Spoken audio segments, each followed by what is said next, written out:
May mga taong kapag na in love ay kayang maghintay ng matagal. Mapatunayan lang ang kanilang pag-ibig para sa isang tao. Pero kung pagkakataon na mismo ang nagpasya kahit gaano pa katagal, ay mahirap talagang abutin ang mga bagay na hindi naman para sa atin. Ikaw hanggang saan ang kaya mong hintayin para sa taong iyong minamahal?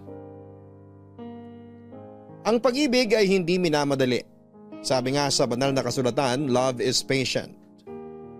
Minsan kailangan nating maghintay para sa taong minamahal natin. Ganito ang nangyari sa letter sender nating si Israel. Siya ay nagmahal pero kinailangan niyang maghintay para sa puso ng dalagang kanyang iniibig. Saan kaya hahantong ang love story ng letter sender natin ngayong araw? Ito ang dapat ninyong tutukan dito lamang sa mga kwento ng pag-ibig, buhay at pag-asa sa nangungunang Barangay Love Stories. Dear Papa Dudut, isang mapagpalang araw sa inyo, Papa Dudut, naway magkaroon kayo ng isang masaya at makabuluhang tanghali. Pati na rin sa mga nakikinig sa inyong programang Barangay Love Stories. Ako si Israel, 65 years old. Simulat sa pool ay masugid yun akong taga-subaybay. Lalo na sa aking bilyaran kung saan ang mga araw-araw ninyong kwento ang palaging naririnig tuwing pananghalian. Nagpadala ko ng sulat sa inyo para naman ibahagi ang love story ko. Gusto ko kasing mapakinggan din ng mga tao ang kakaiba kong kwento ng pag-ibig. Taong 1982 nang makilala ko ang itinuturing kong pinakamagandang babae sa balat ng lupa, si Lorena. 19 lamang ako noon nung una ko siyang masilayan. Isa siyang kolehiyala na nag-aaral para maging nurse. Ako naman ay isang hamak na boy lang sa isang karinderya sa harap ng kanilang eskwelahan. College dropout ako, Papa Dudut. Wala akong magulang na nagpapaaral sa akin at tanging ang lola ko lamang ang nagpalaki at nag-alaga sa akin. Bata pa lamang ay nagtatrabaho na ako para pag-aralin ang sarili ko. Kaso nga lang ay dumating ang panahon kung saan ay hindi ko na kayang tustusan ang sarili ko kaya minabuti ko na lamang na tumigil sa pag-aaral. Papa Dudut, tandang-tanda ko pa ang araw ng pagkikita namin ni Lorena. Maulan noon dahil may paparating na bagyo. Sa kalagitnaan ng pagliligpit ko sa karinderya kung saan ako nagtatrabaho ay biglang dumating si Lorena, basang-basa sa ulan.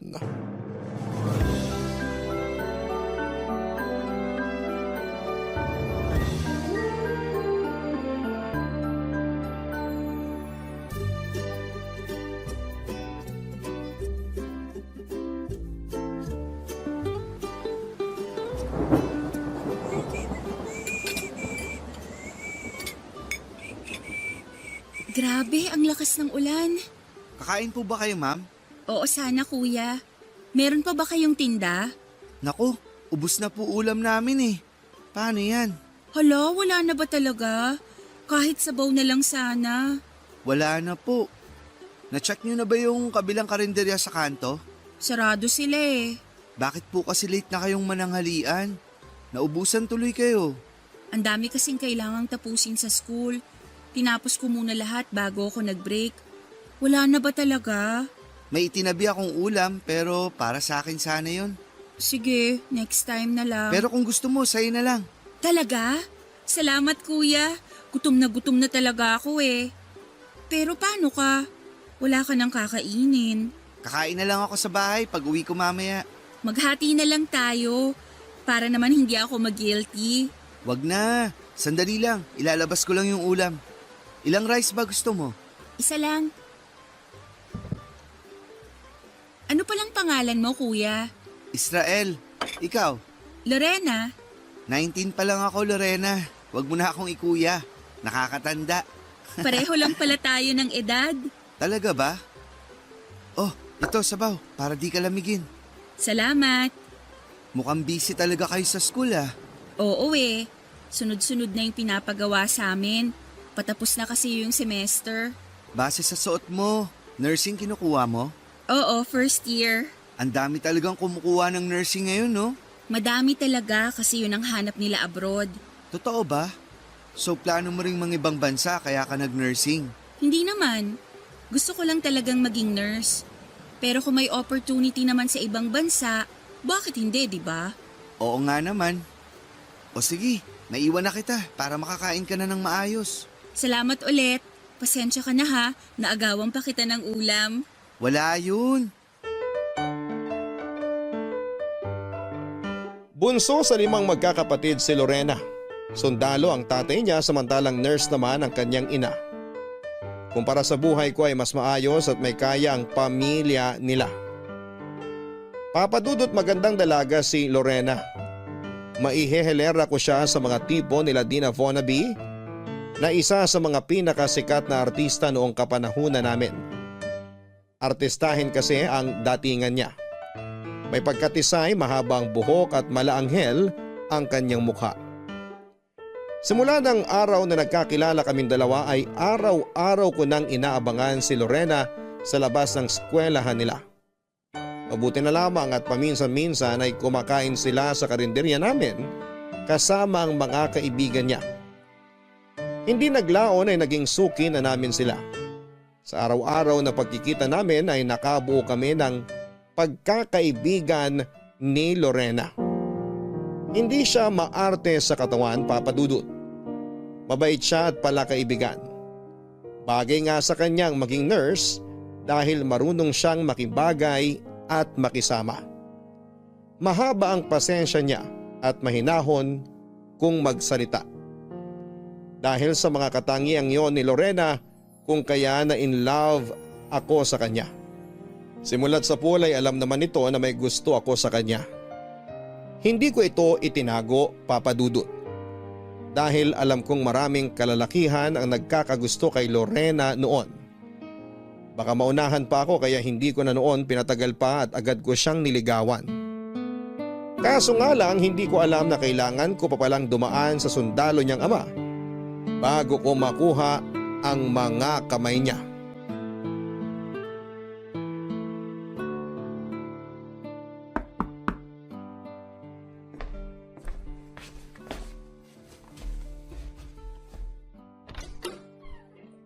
Magandang hapon po, sir.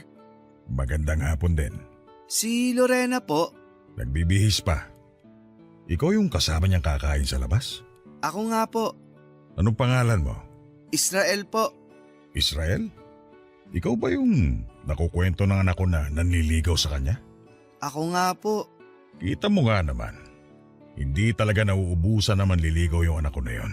May iba rin po nanliligaw kay Lorena? Aba syempre, para sa tatay, maganda ang lahi. Totoo naman po. Magkamukha nga po kayo eh. Pero alam mo iyo, masyado pa kayong mga bata para sa mga ganyang bagay. College naman na po si Lorena eh. Hindi pa ba siya pwedeng ligawan? College pa lang.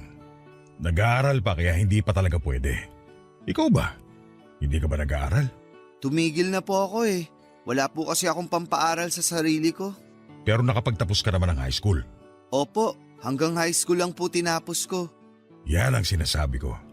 Sa halip na unahin mo yung pag-ibig na yan, bakit hindi mo muna tapusin ang pag-aaral mo? Hirap po ng buhay eh. Kung may mga magulang sana ako na magpapaaral sa akin, baka nakapasok pa ako ng college.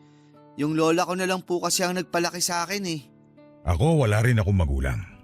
Maaga silang namatay sa sunog. Pinalaki rin ako ng lola ko, pero alam mo kung anong ginawa ko? Ano po? Nagsumikap ako para makapagtapos. Pinagsabay ko ang trabaho at eskwela. Ngayon, maganda na ang buhay namin. Ang hirap po kasing pagsabayin yan eh.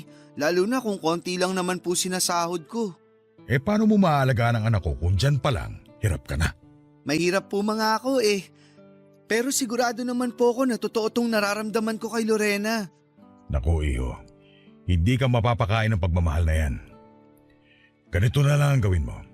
Mag-aral ka, Tapusin mo ang college, saka kita papayagan manligaw kay Lorena. Kaya mo ba yun? Sige po, para po kay Lorena. Mag-aaral po ako. Yan, tama yan. Pangako yan ha. Opo, Israel, kanina ka pa? kadarating ko lang. Ano, ready ka na ba? Oo, tara na. Ay, pa, ito pala si Israel. Siya yung sinasabi ko sa'yo. Oo, nagpakilala na siya sa akin. Ano po sa tingin niyo? Alam niya na ako nung tingin ko sa kanya. Hindi ba Israel? Opo, Baka mamaya tinakot nyo na naman siya ha? hindi naman niya ako tinakot. Nag-usap lang kami ng papa mo. Ganun ba? O sige, tara na. Pa, alis na po kami. Mauna na po kami, sir. Mag-iingat kayo ha. Huwag papagabi. Israel, yung pinag-usapan natin ha. Opo, pangako ko po. Anong pinag-usapan nyo? Secret. Sa amin na lang yun. Aba, kayo ha? Papadudot naiintindihan ko kung bakit gusto muna ni Mang Densyo na makapagtapos ako ng pag-aaral bago niya ako payagang manligaw sa anak niya. Bilang magulang ay gusto lang din niyang magkaroon ng maayos na buhay ang anak niya. Kaya naman sineryoso ko ang mga sinasabi nito. Nag-ipon ako habang nagtatrabaho sa karinterya at sa sumunod na pasukan ay nag-enroll ako sa kolehiyo bilang irregular student. Mahirap man ay sinikap kong pagsabayin ang trabaho at pag-aaral para lamang kay Lorena. Habang nag-aaral ay nagpatuloy ang pagkakaibigan namin ni Lorena. Mabuti na lamang at nang panahon na yon ay hindi talaga tumanggap ng manliligaw si Lorena. Focus lamang siya sa pag-aaral kaya ganun din ang ginawa ko. Nang makagraduate si Lorena ay agad siyang nakahanap ng trabaho bilang nurse sa isang pampublikong ospital. Dahil naman irregular student ay natagalan bago ko nakuha ang diploma ko, papadudot. Pilit kong iginapang ang pag-aaral ko hanggang sa tuluyan na nga akong natapos sa kolehiyo. Taon man ang lumipas ay hindi nawala ang pagkagusto ko kay Lorena. Kaya naman nang makuha ko na sa wakas ang diploma ko, ay agad ko itong ipresenta kay Mang Densyo. Natuwa siya nang malaman itong tinupad ko ang pangako ko sa kanya. Ang problema nga lang kung kailan nagsisimula na akong manligaw kay Lorena ay sakto naman ang pag-alis nito papunta sa ibang bansa para maging OFW. Nagulat na lamang ako noon, papadudot, nung nalaman kong nakatakda na palang lumipad sa ibang bansa si Lorena matapos siyang makahanap ng trabaho bilang nurse sa Qatar. Itinago niya talaga ang balitang ito sa mga tao dahil hindi pa sigurado kung matutuloy siya noon o hindi, papadudot. Kaya noong nakumpirma niya ito ay sa akin niya agad sinabi ang magandang balita. Para kay Lorena ay magandang balitang nangyari, pero para sa akin ay bad news ang pag-alis niya. Dahil paano ko siya liligawan kung nasa malayo siyang lugar? Malungkot man ay wala akong choice kundi ang pakawalan si Lorena. Hindi ko naman kasi hawak ang buhay niya dahil isa lamang akong hamak na manliligaw. Sa kabila ng nangyari ay nagpatuloy ang komunikasyon namin ni Lorena kahit nasa ibang bansa na siya. Sa pamamagitan ng snail mail ay buwan-buwan kaming nagpapadala ng sulat sa isa't isa para makapag-update sa mga buhay namin. Noong mga panahong yon ay nakahanap ako ng trabaho bilang mekaniko. Habang naghihintay kay Lorena ay unti-unti kong inayos ang buhay ko. Ipinangako ko kay Lorena na hihintayin ko ang pagbabalik niya at kapag nangyari yon ay maganda na dapat ang buhay ko sa Pinas. Ngunit sa pagtagal ng panahon, dumalang ang mga pinapadalang sulat ni Lorena hanggang sa dumating ang araw na wala na akong natanggap na update mula sa kanya. Ang masaklap nito ay wala na rin akong kontak kina Mang Densyo matapos silang lumipat ng tirahan. Sa pagkaputol ng komunikasyon namin ni Lorena ay nagpatuloy ako sa buhay. Umaasa na balang araw ay makakarinig din ako ng balita mula kay Lorena. Kaso nga lang ay mahabang panahon na ang lumipas ay wala na akong narinig mula sa kanya. Doon na po dumating sa buhay ko si Rose. Tao po? May tao po ba? Ano po yun, ma'am? Kuya, nag-aayos ba kayo ng bisikleta? Naku, ma'am, hindi po eh. Ay, magpapaayos sana ako eh. Bakit po? Ano po bang sira niyan? Parang maluwag yung kadena. Lagi kasing natatanggal tuwing ginagamit ko. Madali lang solusyon yan. I-adjust mo lang yung kadena. Maayos mo ba? Gagamitin ko kasi tumamaya eh. O sige, subukan kong ayusin. Salamat kuya. Hulog ka ng langit. Kanina pa ako naghahanap ng shop na pwedeng tumingin nito eh. Tagasan ba kayo? Dun pa sa kabilang barangay. Sasakyan lang kasi inaayos namin rito pero madali lang naman tong problema mo. Matagal bang ayusin yan? Mabilis lang, saglit lang to. Bakit, may lakad ka ba? Ah, wala naman. Antayin mo na lang. Israel? Pangalan mo ba yung nakakabit sa damit mo? Ha? Oo, Israel ang pangalan ko. Kakaiba pangalan mo ah. Saan ang galing? Hindi ko alam eh, hindi ko na tinanong. Bakit, pangit ba? Hindi naman, unique nga eh. Israel. Pangalan ng bansa yun, di ba? Oo, ikaw ba, anong pangalan mo? Rose. O di ba, hindi na bago? Oo nga, pero mabango naman pakinggan. Ewan ko ba sa nanay ko? Sa dami ng pwedeng ipangalan sa akin, sa Bulaklak pa ako pinangalan. Baka naman may rason siya kung bakit Rose pinangalan sa'yo. Nagtitinda kasi kami ng bulaklak. Yun na yung business ng pamilya ko. Ah, kaya naman pala. May boyfriend ka na ba? Boyfriend? Wala akong boyfriend. Hindi ako bakla. Ay, girlfriend pala. Sorry, nalito lang. Ang gwapo mo kasi eh. Bakit wala ka pang girlfriend? May hinihintay akong babae eh. Ay, may nililigawan ka na. Sayang naman. Bakit naman sayang? Wala lang. Ako na lang ligawan mo. Single ako. Si ma'am talaga. Palabiro din pala kayo, no? Hindi, seryoso ako. Biro lang. Namula ka naman kaagad, kuya eh. Ikaw talaga, ma'am. O ito, maayos na yung kadena. Hindi na yan matatanggal. Salamat. Magkano po? Wag na. Sigurado ka? Opo, inaayos ko lang naman yung kadena eh. Salamat, kuya ah. Basta kapag nangailangan ka ng girlfriend, hanapin mo lang ako sa kabilang barangay. Rose ang pangalan. Sige, bye-bye!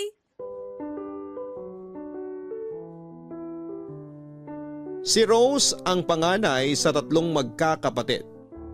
Tendera siya ng mga bulaklak na noong mga panahong yon ay nahilig sa paggamit ng bisikleta. Hindi naman talaga ako nag-aayos ng bike, Papa Dudut. Pero dahil may alam naman ako sa pag-aayos nito, ay pinagbigyan ko si Rose. Hanggang sa akin na siya nagpatulong tuwing nasisiraan siya ng bike. Doon nagsimula ang pagkakaibigan namin. Sa mga sumunod na buwan ay inamin sa akin ni Rose na matagal pala siyang tumigil sa pagbibisikleta. Parang hobby lang kasi niya yon at nung nawalan siya ng time ay tinambak na lamang niya ang bike niya. Ang pinagtataka ko lang dati, kahit na hindi na siya gumagamit ng bike ay palagi pa rin niya itong ipinapaayos sa akin. Saka ko na lang nalaman na kaya pala ganoon ay dahil may gusto pala sa akin si Rose.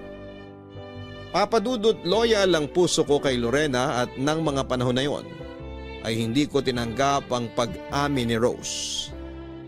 Sinabi ko sa kanya na hanggang pagkakaibigan lang ang kaya kong ibigay sa kanya dahil may iba nang nilalaman ang puso ko. Nagulat ako noong masaya pa rin tinanggap ni Rose ang pagkakaibigang aloko. Pagkatapos noon ay lumalim pa ang pagsasama naming dalawa. Sa mga panahong kasama ko si Rose ay unti-unting nawala sa isipan ko si Lorena. Noong time na yon ay wala pa rin akong natatanggap na balita mula sa kanya. kung buhay pa ba siya o may sarili na siyang pamilya. Unti-unti ay inalis ko na sa puso ko si Lorena at ang pumalit sa lugar nito ay si Rose. Rose, Oh, Israel! Sandali lang, magsasara lang ako ng shop. sige lang, take your time. Mukhang marami kayong benta ngayon Marami talaga. Undas eh. Ano pa lang sadya mo? Ba't napadaan ka? Walang magawa sa bahay Naghahanap ako ng makakasama. Ay sus, mismo lang ako eh. Sakto, may bagong tayong kainan malapit rito. Kain tayo doon. Sige ba? Anong tinda nila doon? Mga inihaw, masarap yung isaw baboy nila. Talaga? Sige, libre kita. Ay, anong meron? Bakit may palibre? Tiba-tiba ka ba ngayon? Ayaw mo ba? Siyempre gusto. Yun naman pala Ano pang hinihintay mo? Tara na. Maglalakad tayo. Nasaan yung motor mo? Hiniram Maglakad na lang tayo para mas sweet. Sweet ka dyan. Kala mo naman nanliligaw. Kung ligawan ba kita, sasagutin mo ba ako? Siyempre naman. Matagal na nga akong patay na patay sa'yo eh. Ikaw lang naman tong walang ginagawa dyan. So kung liligawan kita ngayon, sasagutin mo agad ako?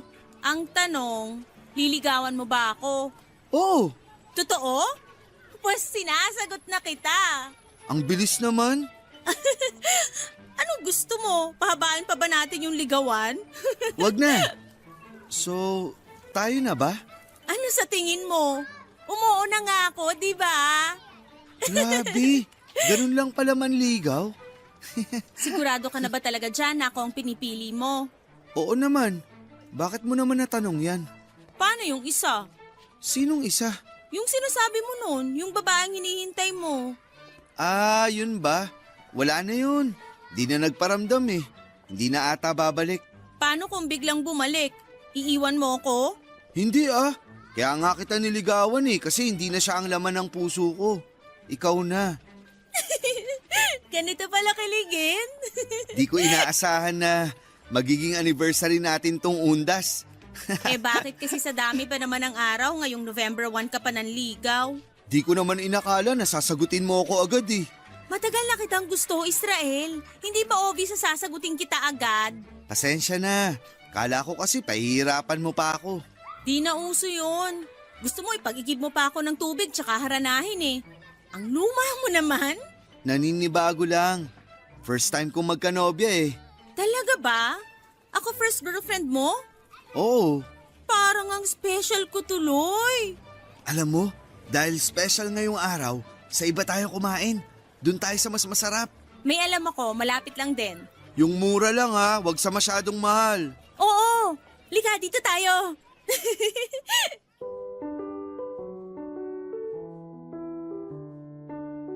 Maganda naman ang naging relasyon namin ni Rose, Papa Dudut. Hindi man siya ang unang minahal ko ay siya ang pinakaunang girlfriend ko. Hindi ko nga inaasahan na mahuhulog din pala ang loob ko sa kanya pagkatapos ng mahabang panahong pagsasama namin. Siguro'y tunay ngang natuturuan ang puso nating umibig, Papa Dudut. Dahil gano'n na nga ang nangyari sa amin ni Rose. May mga pagkakataon noon sa buhay naming dalawa na sinusubo kami ng mga unos. Pero sa tulong ng isa't isa ay nalampasan namin ang lahat ng problemang ito. Nakakatuwang balikan dahil ilang beses din kaming naghiwalay noon ni Rose dahil sa mga maliliit na bagay pero palagi rin kaming nagkakabalikan. Ang mga kaganapang yon sa buhay naming dalawa ang siyang mas nagpatibay sa pagsasama namin. Hindi naglaon ay hiningi ko ang mga kamay ni Rose para pakasalan siya sa simbahan. 5 taon na kami noong nagsasama at sobrang saya ko, Papa Dudut, noong umoo siya. Maliban dito ay dala-dala na rin ni Rose ang first baby namin. Yun nga lang sadyang mapagbiro talaga ang tadhana. Ilang araw bago ang nakatakda naming kasal ni Rose ay biglang nagparamdam sa buhay ko si Lorena. Ang babaeng matagal ko nang hinintay ay parang kabuti na bigla na lang nagpakita kung kailan tanggap ko nang hindi na siya magiging parte ng buhay ko. Papadudot handa na ang lahat noon. 1 week na lang ay ikakasal na kami ni Rose.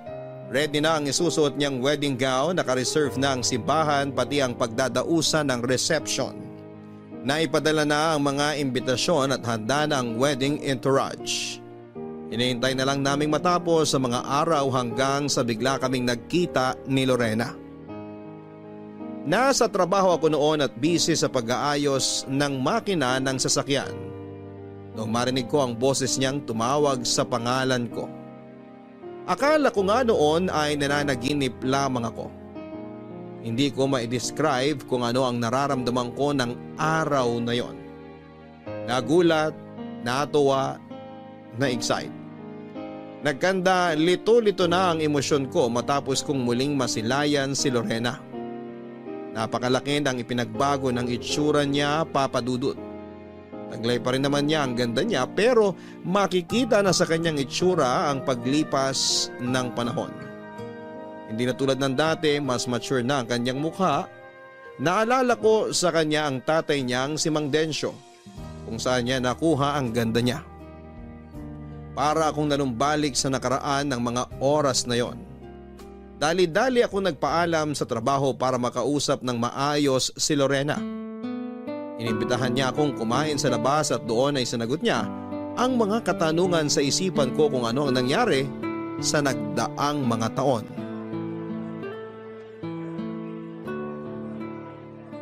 Kumusta ka na?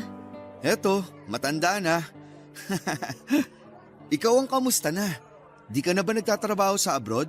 Hindi na, balik Pinas na ulit ako. Kailan pa? Matagal na. Last year pa ako bumalik. Mabuti naman naalala mo pa ako. Bakit naman kita makakalimutan? Malaking naging parte mo sa buhay ko eh. Totoo ba? Kung ganun, bakit ka nawala? Bigla ka na lang tumigil sa pagpapadala ng sulat sa akin. Yun ba? Madaming nangyari sa Qatar eh.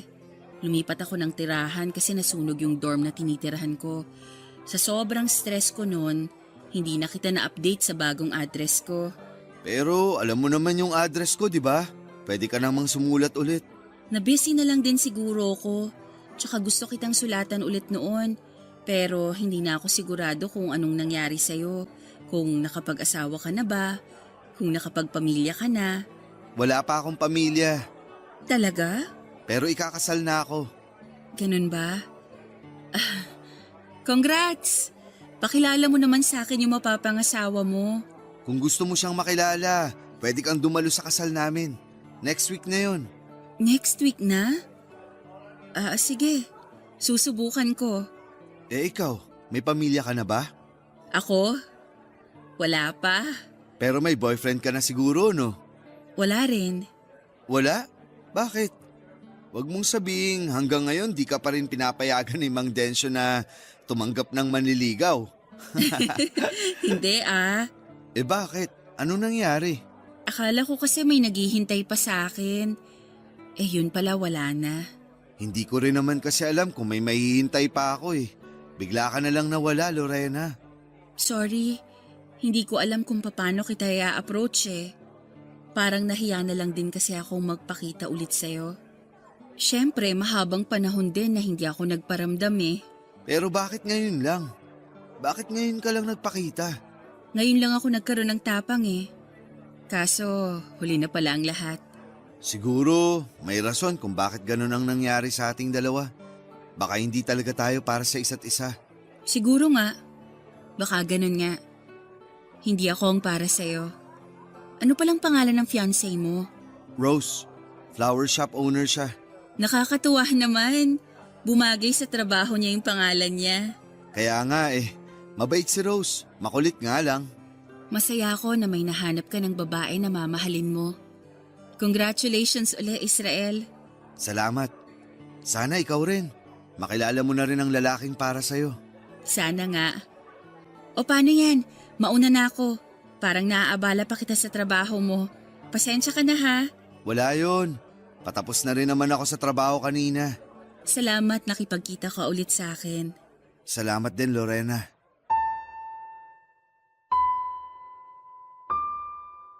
Matapos masagot ang bawat katanungan, Matapos naming i-update ang isa't isa sa naging takbo ng buhay namin, ay tuluyan na kaming naghiwalay ni Lorena. Parang sa araw na yon nangyari ang closure na hindi ko alam ay matagal ko nang hinihintay. Doon ay natanggap ko na hindi talaga kami para sa isa't isa. Ganon talaga siguro ang buhay, iibig ka sa maling tao bago mo tuluyang mahanap ang taong para sa'yo. Sa sumunod na linggo ay kinasal kami ni Rose. Isa yon sa mga pinakamasayang araw ng buhay ko na hindi ko malilimutan.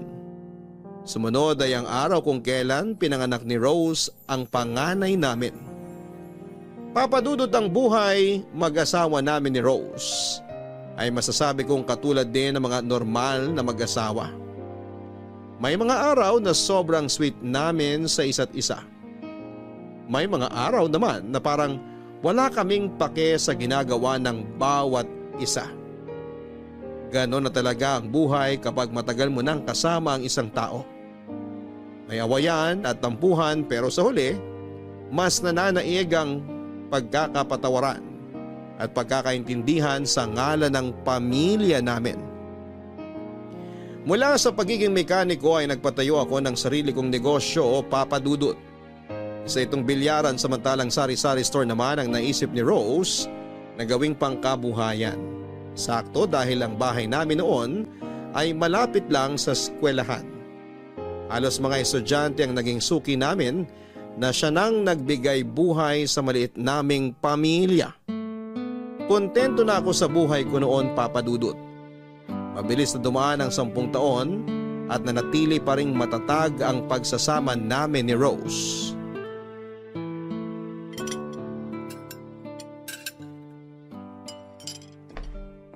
Wow, ang bango ah. Tama ba yung naaamoy ko? Adobo? Adobo nga. Gutom ka na ba? Halika, kumain na tayo.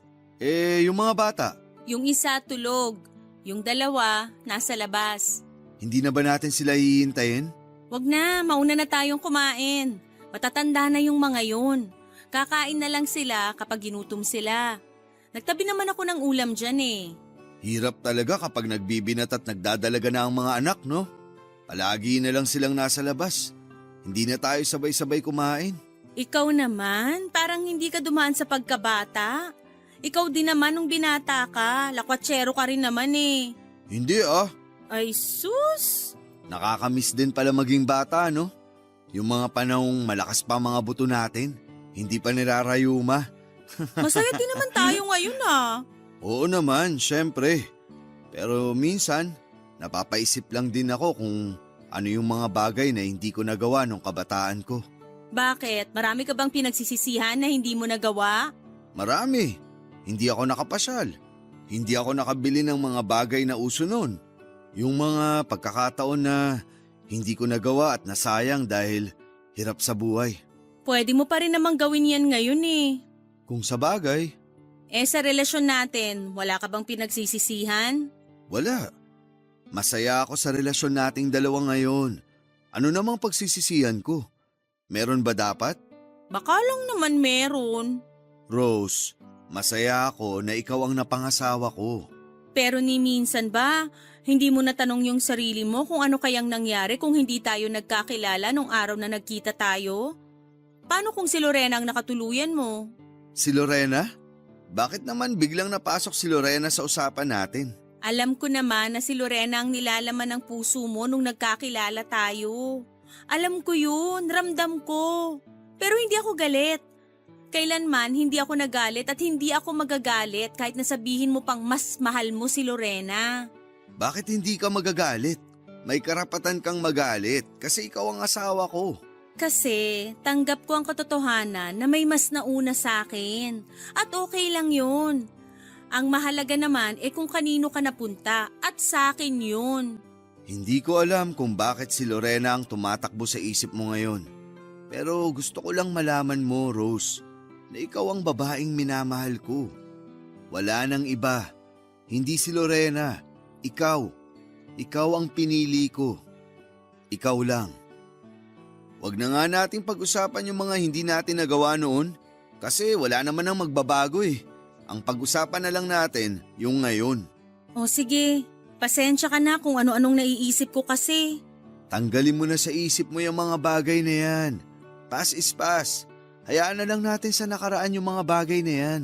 Tama ka nga. Kumain na lang tayo. Alam mo kung anong masarap isabay dito sa adobo mo? Ano? Juice. Sandali lang, ipagtitimpla kita ng juice. Tiwala sa isa't isa at pagpapakumbaba ang sekreto kung bakit tumagal ang relasyon namin ni Rose. Sobra-sobra ang pagmamahal niya sa akin noon. Kaya naman sinuklian ko ito ng pagiging ulirang ama at asawa. Kailanman ay hindi ko tinangkang mambabae o lokohin ang asawa ko. Hindi rin ako pumasok sa anumang bisyo dahil alam kong isa ito sa mga rason kung bakit nagkakasiraan ang isang pamilya. Sa pamamagitan nito ay nananatili kaming tahimik at healthy ang pamilya namin, Papa Dudut. Hindi striktong may bahay si Rose. Paminsan-minsan tuwing nagkakayaan kami na mga kaibigan ko lumabas ay pinapayagan niya akong maglakwatsa. Ganon din naman ako sa kanya. Sinubukan naming pagbigyan ang kanya-kanya naming buhay para hindi kami magsawa sa isa't isa. Kumbaga'y nagkaroon din kami ng me time para sa mga sarili namin. Papa Dudut, 3 ang naging anak namin ni Rose. Sa tulong ng bilyaran ko at ng sari-sari store niya ay napag-aral at napagtapos namin ang mga anak namin. Wala na talaga akong ibang mahihiling pa noon. Pero sa buhay ay hindi ka magiging bida sa sarili mong kwento kung wala kang pagsubok na pagdadaanan. Dumating ang pagsubok na yon sa buhay namin noong bigla na lamang na-diagnose si Rose na may breast cancer. Nagsimula ang lahat sa isang maliit na bukol sa pagitan ng kaliwang dibdib at ilalim ng kilikili ni Rose. Noong una ay hindi niya ito pinansin dahil hindi naman daw ito masakit. Inakala niya na sa pagdaan ng mga araw ay unti-unti rin itong mawawala. Pero sa mga sumunod na taon ay mabilis na lumabas sa mga sintomas nito. Nagbago ang hugis ng kanyang dibdib at nadagdagan ang bukol nito at tuwing nasasagi ay nakakaramdam siya ng sakit. Papa Dudut, wala akong kaalam-alam noon sa pinagdadaanan ni Rose. Matagal niya itong itinago sa akin.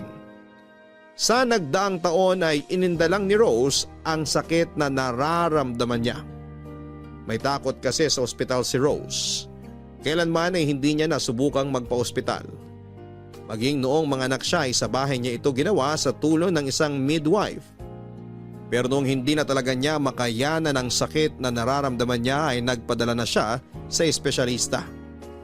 Doon na namin nalamang may cancer si Rose, Papa Dudut, at malala na ang lagay nito. Sa mga sumunod na buwan ay mabilis na tumamlay ang kalusugan ni Rose. Ganon din kabilis na naubos ang ipon naming mag-asawa para sa pagpapagamot niya. Unti-unti siyang nangayayat hanggang sa lahat ng mga treatment sa kanya ay hindi na gumagana. Dumating ang araw na hindi na kayang lumaban noon ni Rose. Gusto na niyang sumuko at para sa isang asawang tulad ko, mahirap makita ang babaeng pinakamamahal mo na nagsasuffer at ang malala ay wala kang magawa ukol rito.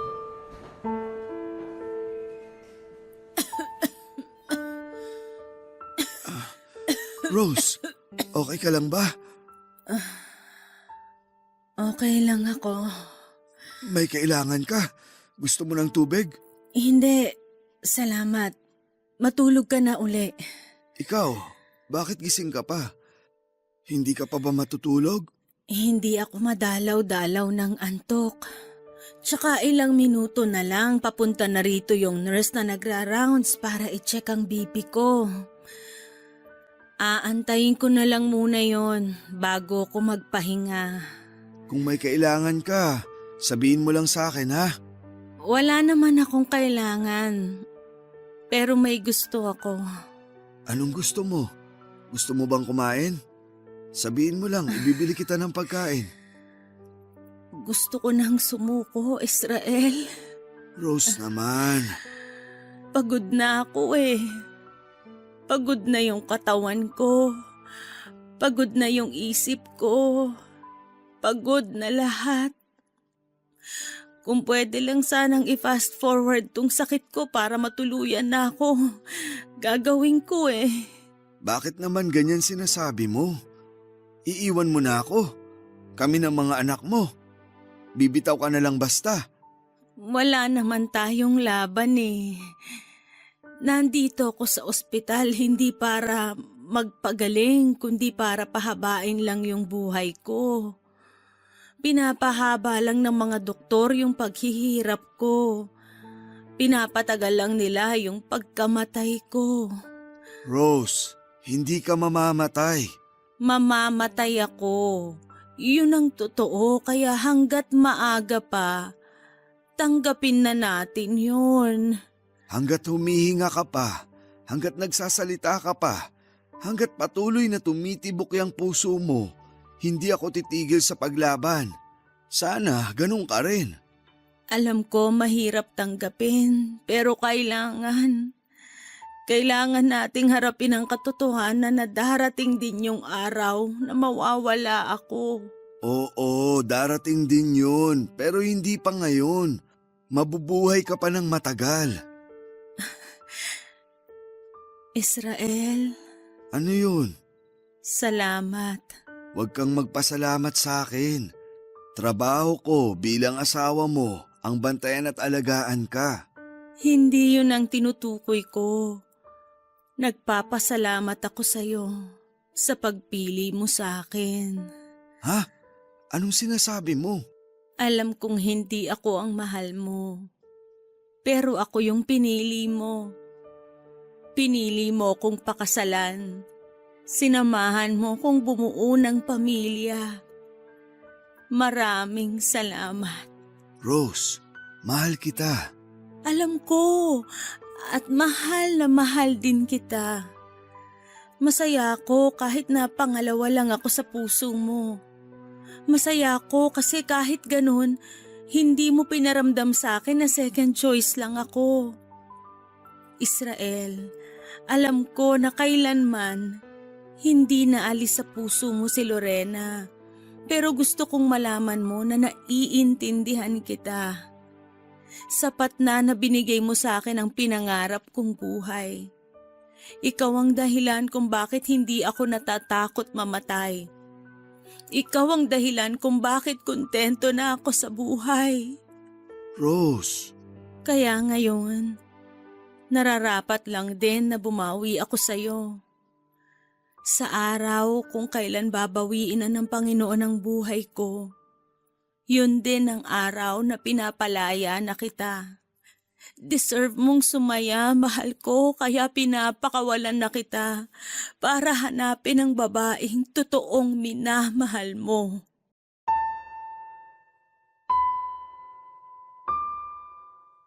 Tatlong buwan makalipas ang pag-uusap namin yon ay tuluyan nang bumigay si Rose. Labis ang sakit na nararamdaman ko, Papa Dudut, noong mawala sa akin ang asawa ko.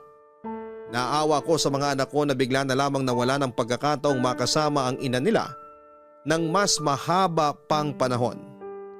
Napakarami kong pagsisisi noon. Kung sana ay maaga naming nalaman ang sakit niya ay baka naagapan pa namin ito. Kasi wala nang magagawa kung magsisisihan pa kami. Pilit akong nagpakatatag. Mahirap mawalan ng kabiyak sa buhay pero ganun talaga ang katotohanan. Minsan ay may mga taong mas nauuna sa atin. Sa mga sumunod na taon ay mas pinili ko na lamang ang mapag-isa. Ang atensyon at lakas ko ay ibinuhos ko sa pagpapaganda sa bilyaran ko. Ang sari-sari store na iniwan naman ni Rose ay sinalo ng isa sa mga anak namin. Unti-unti kong binawi ang perang nagastos namin sa pagpapagamot kay Rose. Gusto kong mag-ipon dahil hindi natin hawak ang buhay natin at kapag ako naman ang nagkasakit ay ayokong ipasa ang problemang ito sa mga anak ko. Kaya pinagplanuhan ko na ang lahat. Nawala na noon ang taong nagbibigay saya sa buhay ko. Kaya binibilang ko na lamang din noon ang mga araw bago kami muling magkita ng asawa ko. Matanda na rin naman ako, Papa Dudut, at malalaki na ang mga anak ko at may sari-sarili na silang pamilya. Kung kailan para bang nawawala na ako ng gana, ay saka naman nag-iba ang direksyon ng buhay ko. Ito ay dahil makalipas ang mahigit 2 dekada ay muli kaming nagkita ni Lorena.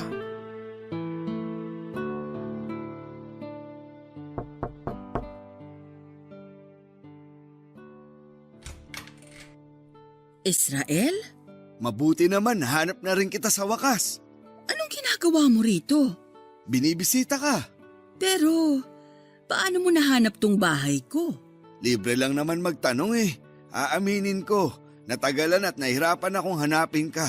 Pero may pagka-detective din naman ako minsan, kaya natuntun din kita. Nakakagulat ka naman. Bigla-bigla ka nalang nagpapakita. Na-surprise ka ba? Oo naman. Sa haba ng panahon simula nung huli tayong nagkita, hindi ko inaasahang magkikita ulit tayo. Ako nga rin eh. Pero heto tayo ngayon. Pinagtagpo ulit ng tadhana. O halika, pumasok ka. Kumusta ka na? Hindi mo ba kasama ang asawa mo? Matagal nang wala si Rose. Ay hala, anong nangyari? Breast cancer. Sorry, hindi ko man lang nabalitaan. Okay lang. Mahirap mawala ng asawa pero eto pa rin tayo. Patuloy na lumalaban. Eh ikaw, di mo ba ako ipapakilala sa asawa mo? Ano ka ba? Wala akong asawa. Hindi na ako nakapag-asawa. Wala ka pang asawa? Anong nangyari? Naunahan ako eh. Naunahan nino? Basta, sabihin na lang natin na may nangako sa akin noon. Ang sabi niya, maghihintay daw siya. Eh kaso, hindi niya ako nahintay eh. Naunahan tuloy ako. Ako ba yung tinutukoy mo? Sa tingin mo, Sorry kung hindi kita nahintay noon. biro lang yon. Kau naman. Wala naman akong sama ng loob eh. Kasalanan ko rin naman. Ako yung dahilan kung bakit tayo nagkahiwalay. Pero bakit hindi ka na nag-asawa? Hindi ko rin alam eh. Nahirapan na lang siguro tong puso ko na magmahal ulit ng ibang tao. Ang ibig mong sabihin, mag-isa ka ngayon sa buhay? Wala kang kasama? Ganun na nga. Mag-isa, walang kasama, solo lang sa buhay. Hindi ka ba malungkot na wala kang kasama? Malungkot syempre, pero may magagawa ba ako? Ito na yung naging buhay ko eh. May magagawa ka pa naman eh. Tulad ng ano, sa edad nating to, limitado na lang yung mga bagay na pwede nating gawin. Wala sa edad yan. Mas maganda nga yun eh. Matanda na tayo. Pwede na nating gawin lahat ng gusto nating gawin. Parang mahirap nang gawin yan. Madali lang. Ibalik natin yung dati. Yung dating tayo. Bawiin natin yung mga oras na nawala. Yung mga pagkakataong na sayang. Kaya pa ba natin yun? Oo naman. Wala ka bang tiwala sa akin? Wala ka pa rin talagang pinagbago. Ikaw din naman.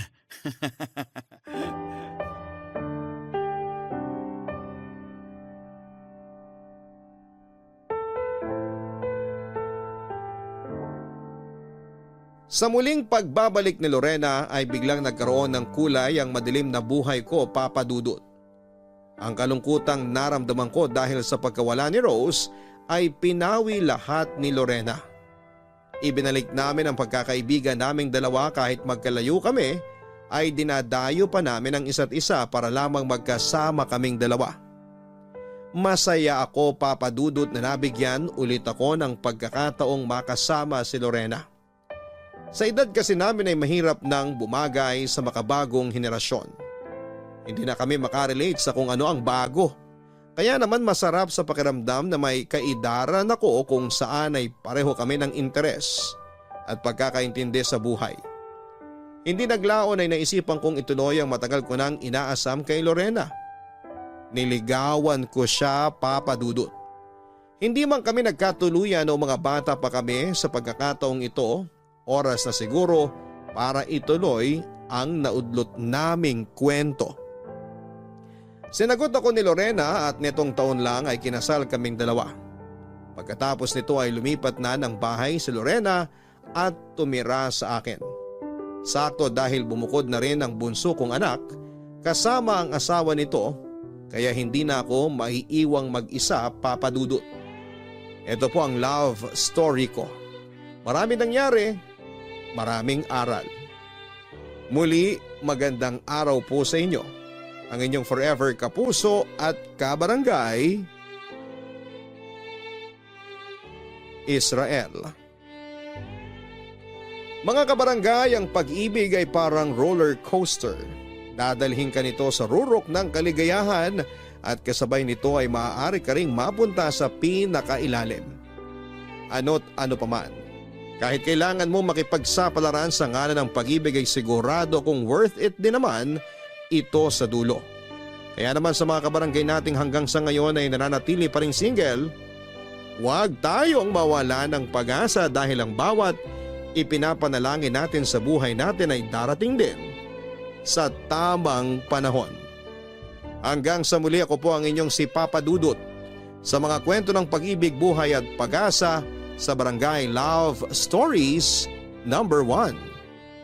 Sabay-sabay nating pakinggan ang iyong kwento ng pag-ibig, buhay at pag-asa. Ipadala lang sa barangaylovestories@yahoo.com. Nagustuhan ng iyong napakinggan? Ituloy yan via live stream sa www.gmanetwork.com/radio.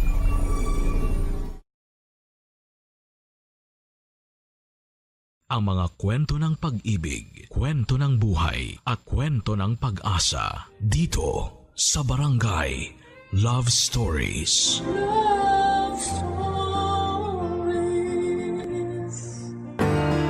Lahat tayo ay isinilang ng isang ina. Ngunit hindi lahat ay pinalad na magkaroon ng mabuting ina o lumaki sa piling ng isang ina. Kaya tinahanap natin ang kalinga nila. At kung hindi man natin ito matagpuan ay ipinapangako natin sa ating sarili na kapag tayo'y naging ina, ibubuhos natin ang lahat ng pagmamahal sa ating anak. Ikaw kabarangay, naranasan mo na bang mag-mothering? Kahit sa isang anak, anakan lang.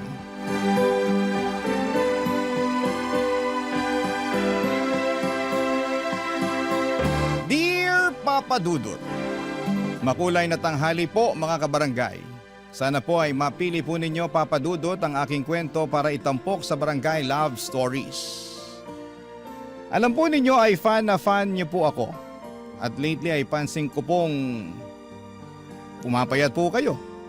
Ano po ba ang sekreto ninyo? Ang atribida ko po natutuwa lang po talaga ako na nabibigyan ninyo ng boses ang platform ng ordinaryong tao na katulad ko na ikwento sa buong mundo ang kanilang struggle na napagtagumpayan. Ako po si Rene, super fresh pa po sa aking alaala. Yung mga panahon na fresh pa po ang beauty ko. Sisimulan ko ang aking kwento noong 1980s. So alam na ng mga kabarangay natin na gurangchi na ako ngayon. Pero doon tayo sa freshness.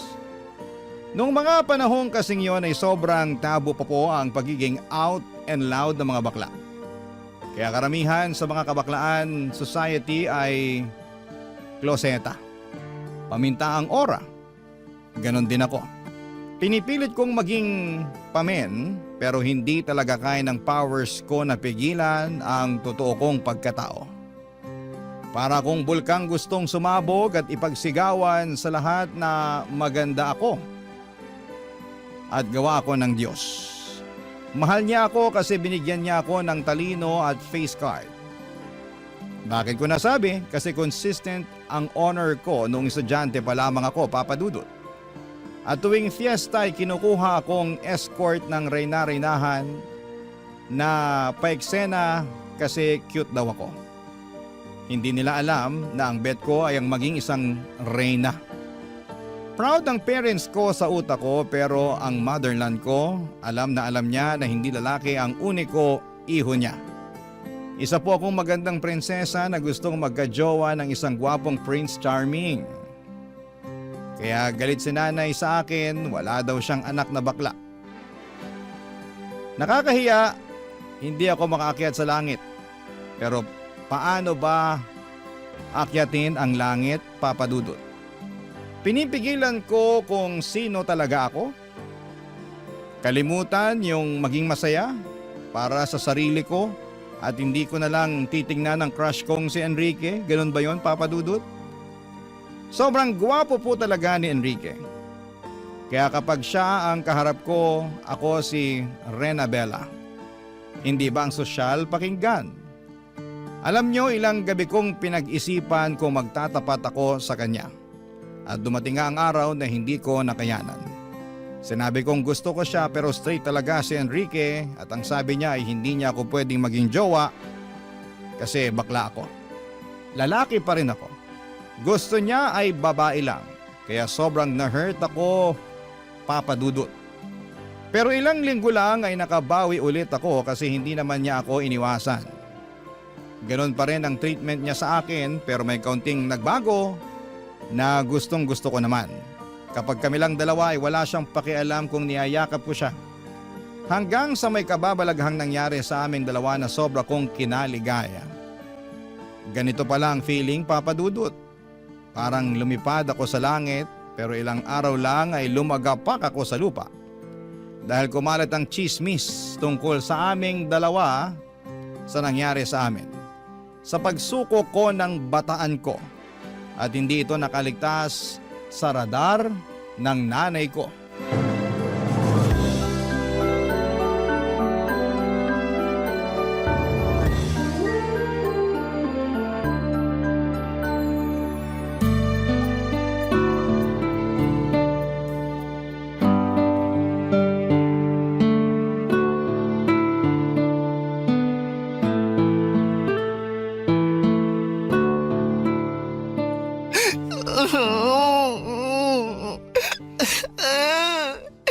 Nay, tama na po. Hindi mo lang inisip ang kahihiyan namin. Nay, ang sakit-sakit na po. Ang dami ko na sugat. Di pa sapat yan. Kailangan magtanda ka. Nay naman, maawa naman kayo sa anak ninyo. Ngayon gusto mo kaawakan ka. Matapos mo ipahiya ang pamilya natin. Ay nako, hindi ka ba nag-iisip? Di ba honor student ka? Bakit hindi mo ginamit yung utak mo? Puso po kasi ang ginamit ko, Nay. Ay nako, tigilan mo nga ako, Rene. Lalaki ka. Lalaki ang pinanganak ko. Lalaki ang panganay ko, hindi bakla. Hindi niyo po ba talaga ako matanggap, Nay? Anong magagawa ko?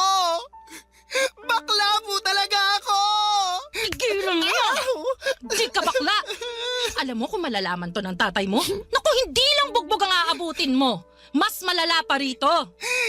Eh, ganito po talaga ako, Nay. Magpakalalaki ka. Ang kabakla ng dahilan kaya pinagchichismisan tayo ng mga tao eh. Walang maidudulot na mabuti sa'yo yan. Ay, siguro kailangan kitang dalhin kay Mang Egoy. Ha? Yung matandang ginagamit ang lahoy niya sa panggagamot? Kadiri, Nay! Wala akong sakit! Ay naku, sinasabihan ka nga ng masamang espiritu. Over naman, Nay! Ay, tigilan mo ko rin eh. Kung ayaw mong malagyan ng laway ni Mang Egoy, eh di tumino ka. Tumino? Ano, self-healing? Ganon? Basta, ayoko na may bakla sa pamamahay na to. Kung hindi, palalayasin kita. Ay, sobra naman kayo, Nay! Layas talaga! Hindi ba kayo naaawa sa akin? Dahil lang sa pagiging bakla ko! O, ikaw, nangangatwiran ka pa, ha? Nay, nakakarami ka na, ha? Rene, kapag may marinig pa ako at makikita kitang ginagawa mong gown-gown yung mga kumot natin, naku, malilintikan ka talaga sa akin. Naiintindihan mo ba ako? Tinatanong kita, Rene. Naiintindihan mo ba ako? Maybe. Iniinis mo ba ako, Rene? Opo, opo. Gets ko na po. Tama na, Nay. Kota ka na sa hampas. Tama na po. Sige na po. Titino na ako. Hindi na ako magiging bakla. Char. Papa Dudut, feeling ko talaga ay katapusan na ng buhay ko. para talagang pinapaalis ni nanay ang kaluluwa ng baklang sumapi sa akin. Ang sakit pero mas masakit yung katotohanan na ayaw niya sa akin dahil lamang sa bakla ko. Pwede niya sana talaga akong pagalitan na bakit ko ginawa yon kay Enrique na bata pa ako. Wala pa sa wastong edad. Doon maintindihan ko siya pero ang punto niya ay bakit ako bakla at nakakahiya ako dahil sa kabaklaan. Pero syempre, sinunod ko na lamang si nanay para matapos na ang eksena na yon. Sinubukan kong maging super pamen. Kulang na lang ay manligaw ako ng babae para pagtakpan ang totoo kong pagkatao.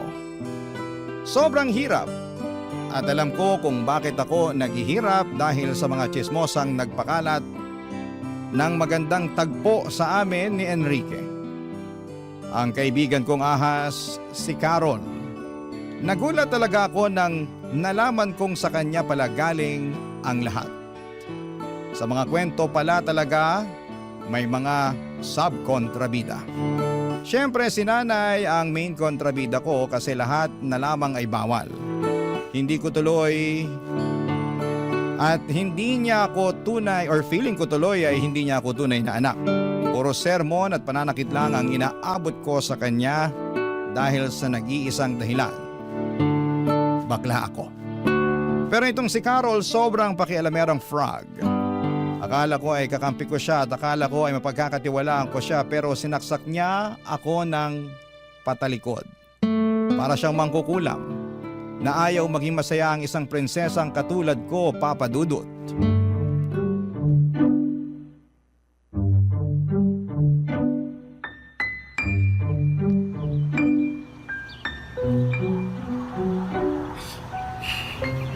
Carol, pwede ba tayong mag-usap?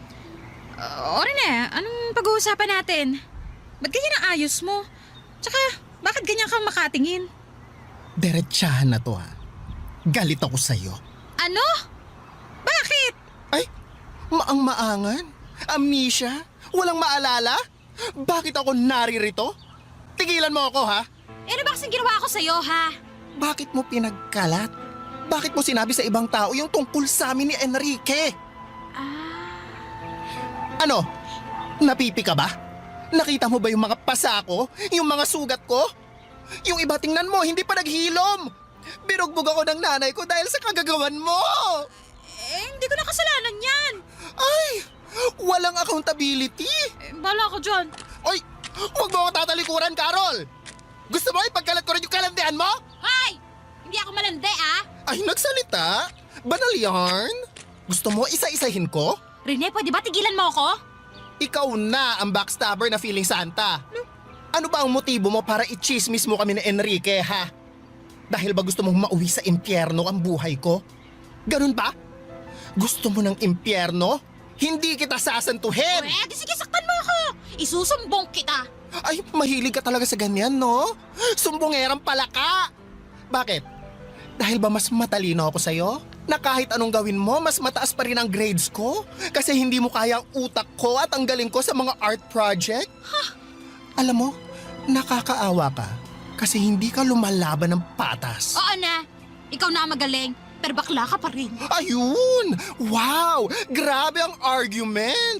Pang matanda ang atake, wala bang bago? Alam mo, hindi na ako nasasaktan kung tawagin mo man akong bakla. Mas nakakasakit yung hindi ka nga bakla. Pero isip bata ka naman. Bakit pa ba kita naging kaibigan? Bakit mo ako naging kaibigan? Eh di ba dahil malapit sa akin yung mga lalaki, gusto mo makisawsaw? Ay, talaga? Eh hindi naman lumapit sa akin si Enrique dahil sa'yo. Pero sa halip na magtuloy-tuloy kami ni Enrique, naunsyame pa dahil sa'yo. Ang sama-sama mong kaibigan, hindi ka na naawa. Akala ko hindi ka tulad ng ibang mapanghusga pero mas masahol ka pa. Inggitera! Tsaka! Alam mo ikaw, sumusobra ka na, ha? O ano, naiiyak ka na? Hindi mo ako madadaan sa paiyak mo. Simula ngayong araw na to, hindi na tayo friends. Tandaan mo yan! Ay, Rene! Bumalik ka dito! Maghanap ka ng iba mong matutuklaw! May vaccine na ako sa'yo, wala nang epek ang kamandag mo sa akin! Che! Papadudot nakarating kay nanay ang naging away namin ni Carol at syempre ako ang nagmukhang kontrabida at salot sa lipunan. Napapaisip tuloy ako kung masama ba akong tao o hindi ko lang maintindihan si nanay. Pero sobra naman po dahil lang sa bakla ako ay bugbog ang aabutin ko sa kanya sa pang-araw-araw. Bukod doon ay tinis ko ang lahat ng chismis at pangungutya sa akin dahil lamang sa pagiging bakla ko. Maharot daw ako, wala daw akong hiya at tagapalaganap daw kami ng mga sakit. Ganon kalala ang mga tao sa amin. Sobrang tiniis ko ang lahat hanggang sa makatapos ako ng high school at doon ko napagdesisyonan na lumuwas ng Maynila. Sabi ko sa sarili ko na hindi na ako babalik pa sa Masbate. Gamit ang inipon kong pera ay lumuwas po ako ng Maynila. Nakituloy muna ako sa isang kamag-anak pero hinahamak din ako. Buti na lamang at nakahanap ako ng trabaho at tuluyan na akong namuhay ng mag-isa. Namuhay ako na walang inaalalang ibang tao. Namuhay ako bilang kung sino talaga ako. Bilang magandang Rena Bella. Barangay Love Stories. Barangay Love Stories. Ginawa kong araw ang gabi. Todo kayod ako sa trabaho para makaipon, Papadudot. Naging janitor ako, waiter at kung ano-ano pa. Hanggang sa dumating ang araw na kaya ko nang pagsabayin ang trabaho at pag-aaral. Kumuha ako ng kursong accountancy. Bilang mukha akong pera ay bet kong maging propesyon ng tagabilang ng pera. Basang nasa isipan ko lang talaga noon ay gusto kong yumaman at ayaw kong hamakin ako ng mga tao. Gusto kong ipakita sa kanila na baklaman ako pero hindi niyo ako pwedeng tapakan. Kasi narating ko ang mga pangarap ko sa buhay. Sa awa ng Diyos, natapos ko ang accountancy kaya nakapagtrabaho ako bilang isang bookkeeper.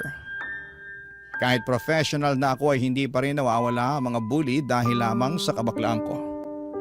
Pero wala nang titindi pa sa mga ginawa ng nanay ko noon sa akin. Kaya naman naging matatag na ako, Papadudot. Nakapagpundar ako ng isang bahay na hinuhulugan ko sa Mandaluyong. Hanggang isang araw, nakilala ko si Vince. Ngayon pa lamang ay sasabihin ko na walang kahit na anong namabagitan sa amin ni Vince. Si Vince ay isa ring bakla, dalagitang bakla. Naglaya sa probinsya nila kasi ayaw din ng mga magulang sa kanyang pagkatao. Nagmakaawa ito sa akin, Papadudot, na sa akin muna tumira. Siyempre naawa ako. Mabait naman siya, tumutulong sa gawaing bahay pero dahil bata pa ay may mga bagay na kailangan ko rin talagang pag-aralan. Ang naiiba lang, hindi ko pinupuna ang pagkatao niya. Saka yung mga pangaral na parang isang inang nagmamalasakit talaga ang ginagawa ko sa kanya sa tuwing nagkakamali siya. Tulad ng huwag agad magtitiwala sa mga lalaki dahil mapagsamantala lamang sila sa kahinaan nating mga magaganda. Habang tumatagal, napamahal na ako kay Vince.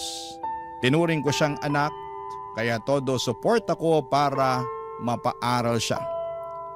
Pero may ugali talaga ang anak kong ito na kailangan ko pong ituwid, Papadudot.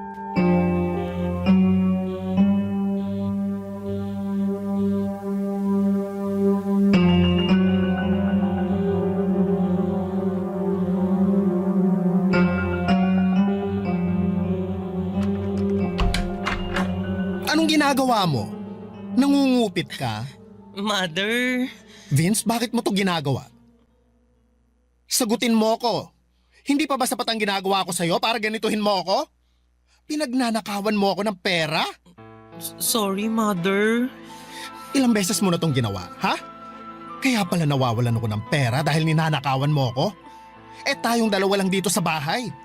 Pinapaniwala ko lang ang sarili ko na baka mali lang ako. Pero ngayon, nakita kita sa akto.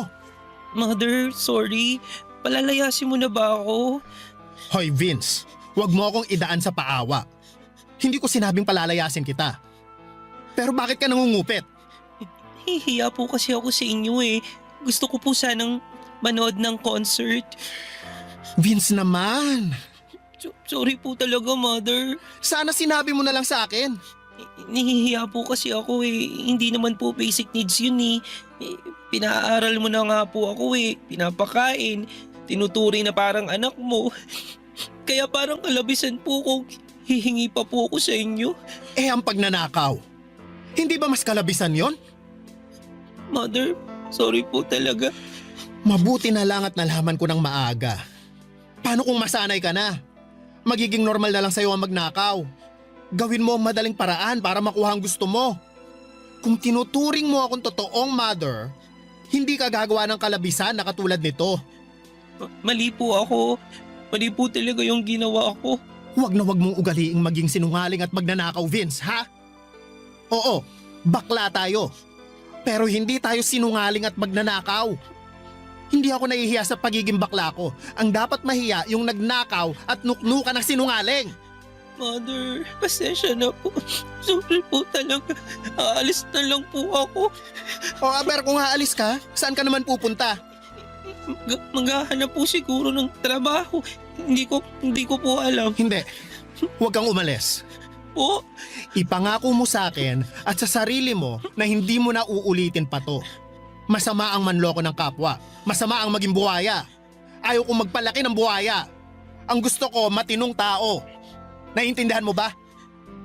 Mother, ang bait-bait niyo pa rin po sa akin kahit ganun na po yung ginawa ko sa inyo.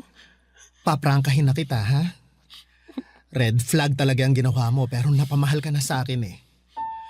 At gusto kong intindihin ka at gabayan para maging mabuting tao ka. Ha?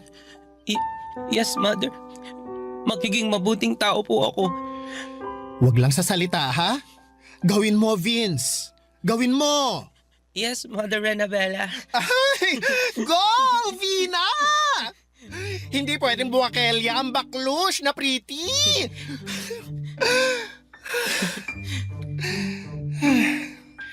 Basta mag-aral ka, ha? Hindi kita susukuan. Ipaglalaban ko ang mga pangarap mo sa buhay kasi that's how to mothering a beautiful daughter should be. Wow, English? Nag-aral kaya ako? Ang galing nyo nga po, Mother eh. Idol ko po kayo. Asus. O ito, bibigyan na kita ng perang pambili mo ng ticket para rumampa ka ng bongga. Bibigyan pa kita ng extra para may pambili ka ng outfit mo. Talaga, Mother? Eh, kailan ba ako nangako na hindi ko tinupad? Oh, never pa po. O never naman pala eh. Kaya bongga ka sa concert. Yay! Thank you po, Mother. I love you. Oy, English? I love you too, anak. Papa Dudut, iginabang ko ang pag-aaral ni Vince dahil nakikita kong eto ang yaman na pwede kong ibigay sa kanya. Mahirap ang mag-aral. Naranasan kong igapang ang sarili ko at ayaw kong maranasan ni Vince ang paghihirap na yon. Sa totoo lang ay marami na akong baklang natulungan. Pero iba ang sitwasyon ni Vince kasi kinupkup ko siya at parang ako na ang naging nanay niya. Bilang isang ina ay tinupad ko ang aking obligasyon sa anak, ang suportahan ang kanyang pag-aaral at pangarap sa buhay. At sobrang saya ko po nang makapagtapos siya ng high school, Papa Dudut. Proud na proud ako sa kanya at sa sarili ko na kaya ko palang maging isang ina at tatay sa isang hindi ko kadugo. Pero trinato ko talagang anak. Siyempre may mga lalaki din naman ako kaya may mga masasayang araw din ang puso at katawang lupa ko. Pero iba rin talaga nang dumating si Vince, Papa Dudut. Nabihag niya ang puso ko nang biglang magpakita itong si Andrew sa akin. Sa bahay ko na tumira itong si Andrew, may mother at father na itong si Vince na anak-anakan ko. At tuwing umuwi si Vince galing sa school, sa college ay parang perfect family talaga kaming tatlo. Ang saya-saya ko po, Papa Dudut, pero may ginawa si Andrew na red flag sa akin.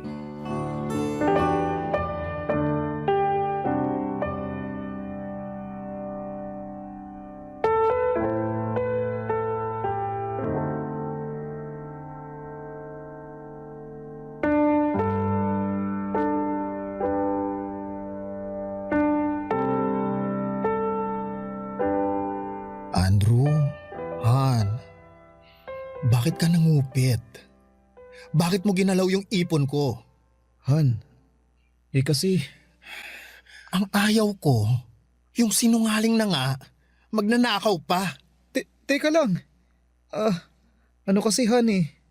Han, kasi Sige, magsinungaling ka pa. makinig ka. Kailangan ko lang kasi. Nasa ospital ang nanay ko sa Cebu. Yun. Ano? Oo. Tama ang narinig mo. Nasa ospital siya. Eh bakit hindi mo sinabi sa akin? Bakit kailangan mo pang nakawin ang pera ko? 2 beses ka pang nangupit.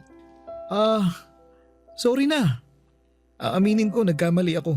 Eh pero ano yung una last week? Anong dahilan mo kung bakit mo kinuha yung pera ko nun? Yun na nga. Humihingi ang nanay ko. Unang nagkasakit ang tatay. Tapos siya. Yun. Ganun. Ay, umayos ka Andrew ha. Akala ko nga si Vince ang kumuha ng pera. Kung hindi ko lang nakita sa bag mo bago ka pa umalis ng bahay, malamang si Vince pa rin ang pagdududahan ko. Kawawa naman yung anak ko. Pinagdudahan ko pa siya. Pero yun nga, imposible din ganun kalaki ang kinuha niya kasi para saan niya gagamitin. Han. Sorry na talaga. Nagkamali ako. Han, sa susunod magsabi ka. Hindi naman ako naging madamot sa'yo. Binibigyan nga kita ng panggastos mo habang wala ka pang trabaho, di ba? Nahihiya na ako sa'yo. Huwag ka nang mahiya. Ngayon pa ba na asawa na kita? Nakita ko ng lahat sa'yo. Masama ang ginawa ko eh. Alam kong napipilitan ka lang dahil sa sitwasyon. Tama. Kaya ang lakas mo sa akin, Han eh. Kasi, naintindihan mo ako. Basta pagsusumikapan ko yung training ko para makapagtrabaho ako. Makapag-abroad. Basta paghusayan mo. Saka, baka kapag nakapag-abroad ka na, kalimutan mo na ako at magkaroon ka na ng ibang babae. Han, hindi ako ganun. Tumatanaw ako ng utang na loob. At saka, mahal kita eh. Totoo. Talaga ba? Oo. Mahal na mahal kita.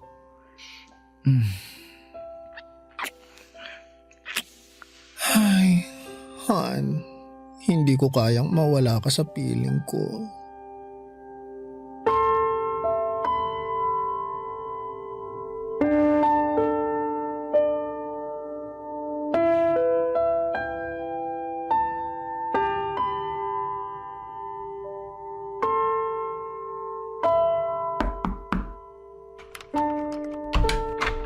Vina? Mother? Sorry anak. Mother, bakit po? May kasalanan ako sa'yo anak. Kasalanan? Bakit po? Umupo nga po muna tayo dito sa kama, Mother. Ano po bang kasalanan ng sinasabi ninyo? Nagkulang kasi ang pera ko. Kaya naisip ko na baka kumuha ka. Ano po? Kaya nga magsosorry ako kasi ikaw ang naisip ko. Mother naman. Mali nga ako. Nakonsensya ako at ikaw ang naisip ko. Pero ang totoo, si Papa Andrew mo ang kumuha. Ano po? Nagnakaw siya sa inyo? Ang lupit naman, nakawan pa kayo? Pero okay na. Nagkaayos na kami. Talaga ba, Mother? Yesterday, ngiti pa lang niya, wala na. Ang rupok ko.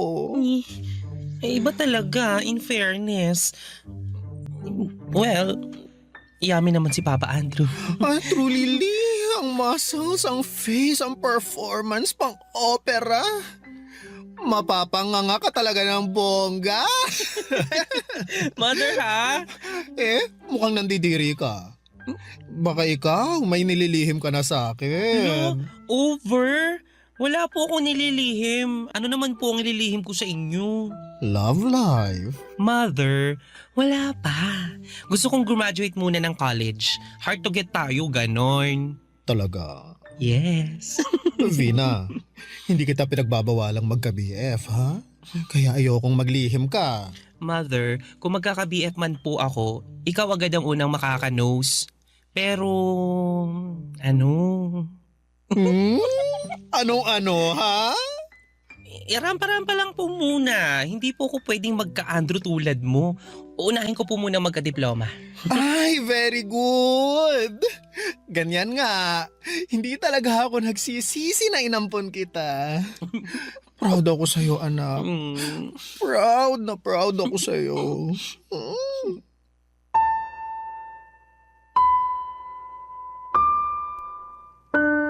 Papa Dudut, sobrang panatag ng loob ko sa aking mag-ama. Sobrang saya namin sa bahay at feeling ko talaga ay perfect na ang lahat. Naayos ko na yung pinakaayaw ko sa tao, yung magnanakaw at sinungaling. Pero pansin ko ay hindi na pera ang nawawala sa bahay, pati mga gamit. Hindi ko malaman kung sino ang gumagawa kasi maraming beses din na pumunta ang mga kaibigan ko, kaibigan ni Vince at kaibigan ni Andrew sa bahay. Baka nasalisi lamang kami. Saka kapag nawawalan ako ng pera ay hindi ako nakakahanap ng bakas. Kung sino nga ba ang kumukupit.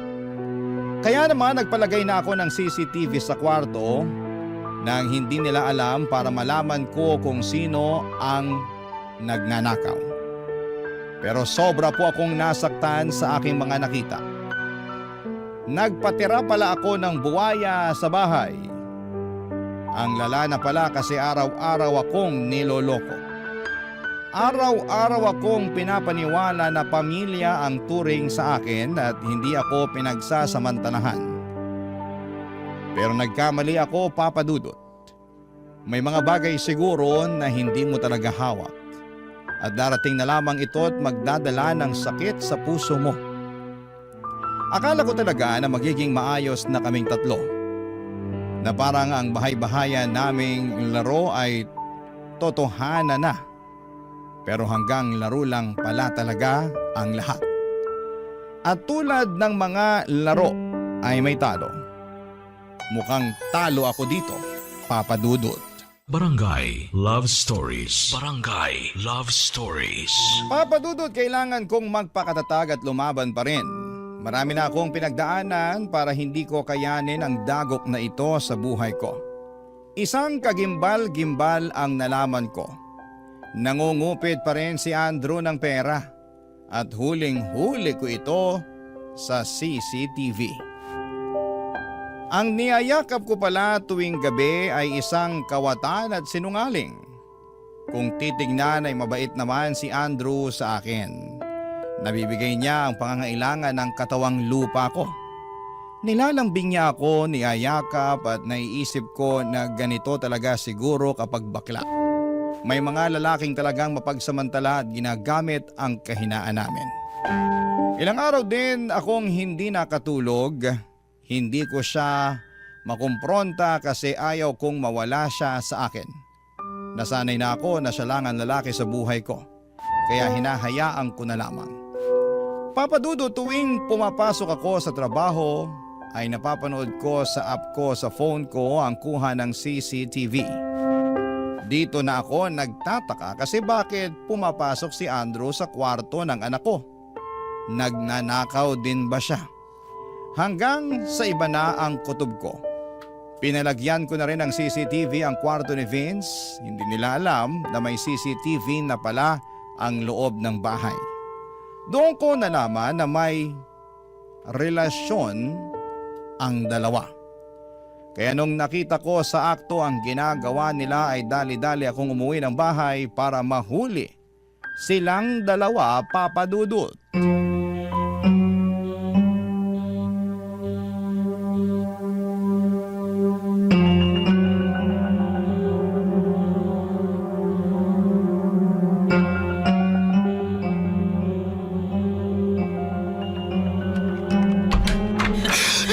Mother? Magkakayop kayo! Tama na! Andrew! Tama na! Bakit si Vince pa? Bakit?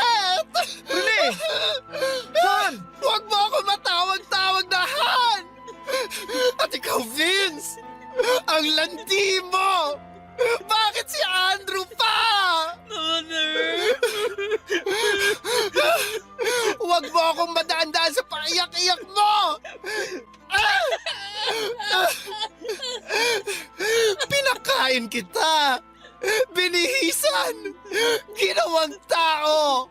Pero isa ka palang ahas. At ikaw lalaki ka. Ang sama mo! Ang sama-sama mo! Namumuro ka na sa pananakit ha? Karapatan kong saktan ka! Kasi ginawa niyo kung tanga! Rene ha, pigilan mo na to. Titigilan ko na talaga! Dahil palalayasin ko kayong dalawa! Lumayas kayo! Ano? Rene naman. Huwag naman ganun. Anong huwag? Matapos kong malaman ang kahalayan niyo. Sa anak pa natin talaga, Andrew! Rene naman. Pareho naman kayong bakla. Mapagbigay lang. Kasiyahan lang. Anong kasiyahan? Saka ano yung pangungupit mo? Kasiyahan lang din? Anong pangungupit yung pinagsasasabi mo? Wala akong kinupit ha. Ay talaga naman! Ang magnanakaw! Kapatid talaga ng sinungaling! Wag mo akong pagbibintangan. Ikaw pa ngayon ang nagbabanta! May ebidensya ako! Ano? May CCTV ang buong bahay na to! Lahat ng galaw sa loob ng bahay nakikita ko! Ang pagnanakaw mo! Ang kahayupan yung dalawa! Kaya lumayas na kayo! Layas! Mother! Huwag mo akong matawag-tawag na mother! Wala akong anak na malandi at inaasa sa sarili niyang... Bakit mo nagawa sa akin yun, ha? Kung makaiyak ka naman, nakinabang ka rin naman sa akin ah. Nakinabang? O nabulag ako? Naakala ko matino kang tao. Nabudol mo ako! Pero ngayon, tama na ang katangahan ko sa isang tulad mong walang kwenta! Magnanakaw! Lumayas ka na! Kung hindi, ipapakulong kita! Papa Dudut, sobrang gumuho po ang mundo ko ng araw na yon. Nagalaga pala ako ng ahas at buwaya sa aking bahay. Sa araw ding yon ay pinatatag ko ang sarili ko. Hinanda ko ang puso ko. Kahit na anong iyak at paghingi ng tawad ni Vince ay hindi ko talaga binuksan ang puso ko. Hindi po pwedeng lumambot kasi ibang klaseng pagtataksil na ang ginawa niya. Nararapat lang na umalis na siya. Wakasan ang naging ugnayan naming dalawa. Inahas na niya ako ang mother niya. Wala na ang kahit na anong etsyos ang magpapabago sa desisyon ko. Nakita ko sa mga mata ni Vince na sobrang ayaw niya akong iwanan. Pero guilty siya sa ginawa niya. Si Andrew naman, mas nakita ko ang totoong kulay. Katulad lamang siya ng mga lalaking mapagsamantala sa mga bakla. Hindi ko naman nilalahat ang mga lalaki dahil may mga lalaki namang talagang genuinely na minamahalang karelasyon na bakla. Siguro hindi lang po ako pinalad. Naging tahimik ang bahay, wala nang Andrew at wala na ring Vince na nagchuchuk-tsakan kapag nakatalikod ako. Sa totoo lang, namiss ko po si Vince.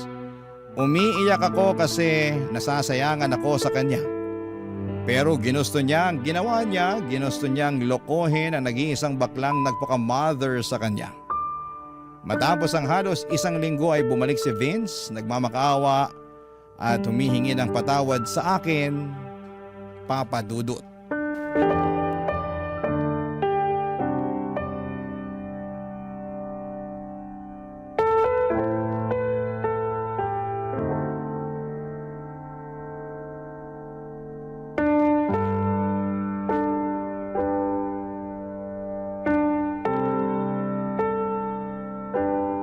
Maupo ka sa sala. Mother, sobrang nagsisisi na talaga ako sa nagawa ko sa'yo. Mother, ayaw kong mawala ka. Ayaw kong mahiwalay sa'yo. Vince, hindi ako nagkulang ng pangaral sa'yo. Hindi kita sinasaktan. Tinrato kitang tao. Hindi ako nagdalawang isip na kupkupin ka. Gawing anak-anakan ko. Pinangarap ko na sana makuha mo yung gusto mo sa buhay. Sinuportahan kita, di gaya ng nanay ko sa akin. Pero ang sakit. Ang sakit-sakit ng ginawa mo sa akin. Alam ko naman po eh. Sobrang sama ng nagawa ko po sa inyo, Mother. Nagsisisi na po talaga ako. Naaalala mo dati, yung pangungupit mo ng pera. Pinangaralan kita. Sabi ko sa'yo ang magnanakaw, isang malaking sinungaling. Akala ko napatino kita. Nakaka-frustrate na hindi pa rin pala. Hindi lang pera ang ninakaw mo, kundi ang relasyon ko sa isang lalaking wala namang kwenta. Pero salamat na rin sa'yo at natauhan ako sa Andrew na yon. Hindi na ako nabulag sa papandesal niya. Mother, patawad po. Hindi ko na po gagawin sa'yo yung ganun. Magpapakatino na po ako. Gusto ko po kasing makasama kayo sa pagtupad ng mga pangarap ko eh. Vince, I'm sorry. Buo na ang desisyon ko. Naaalala mo? Kusa akong lumaya sa pamilya ko at gumawa ng sarili kong buhay dahil napuno na ako sa pananakit ni nanay. Nakaya kong mabuhay. Nakaya kong maging tao. Hindi malayong kaya mo ring maging tao. Mother naman. Please. Give me another chance. Ay, maraming chance na ang binigay ko sa'yo, Vince. Marami na. Hindi sa lahat ng oras na kapag nagkakamali ang isang tao, bibigyan na naman ng chance. Puro tayo chance pero walang accountability. Kaya tayo hindi umuusad sa buhay. Ang gusto ko, mamuhay na walang mga taong gahaman, mapanlinlang at sinungaling. Mother, luluhod po ako. Magmamakaawa. Sana mapatawan niyo po ako. Wa-epek sa akin yan. Huwag mo nang gawin. Alam mo, ang dapat mong gawin ay humahanap ng trabaho para mapagpatuloy mo yung pag-aaral mo. Sayang naman yung nasimulan mo. Saka, sige na. Ito, kunin mo tong pera para may pangsimula pa. Ito na ang huling tulong ko sa'yo. At wag na wag ka nang magpapakita pa sa akin. Papa Dudut, sobrang sakit pala na palayain ang isang tao na sobrang minahal mo. Ang sakit sa dibdib. Parang sinasaksak ang puso ko nang makita ko si Vince na bitbit ang ibang gamit paalis ng bahay. Nang sinarado ko ang pintuan na yun ang oras na kailangan kong kalimutan ang anak-anakan ko. Mahirap pero kailangan kong gawin. Sa ngayon, Papa Dudut, ay mag-isa na lamang po ako. Wala nang Andrew, wala nang Vince sa buhay ko. Pero natutunan ko na rin na hindi pala sukatan ng pagmamahal ang pagtitiis sa sakit at kasinungalingan. May mga kaibigan naman akong nananatili at doon ko nahanap ang lakas na muli akong bumangon. Para sa akin, Papa Dudut, walang masama sa pagiging bakla.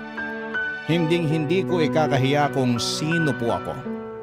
Pero mali ang magnakaw, mali ang manloko at mali ang magsinungaling sa taong nagmahal at nagtiwala sa iyo ng totoo. Doon ako labis na nasaktan, Papa Dudut. Doon ako natuto. Ngayon ay mas maingat na ako, mas matatag at mas pinipili ko na lamang ang mga taong karapat-dapat sa pagmamahal ko. Ang inyong kapuso at kabarangay forever, Rene, aka Rena Bella. Ako, gigil na gigil talaga ako sa nangyayari sa kwento natin. O ikaw, kabarangay, kumukulo rin ba dugo mo? pwede kang mag-iwan ng comment sa ating comment section.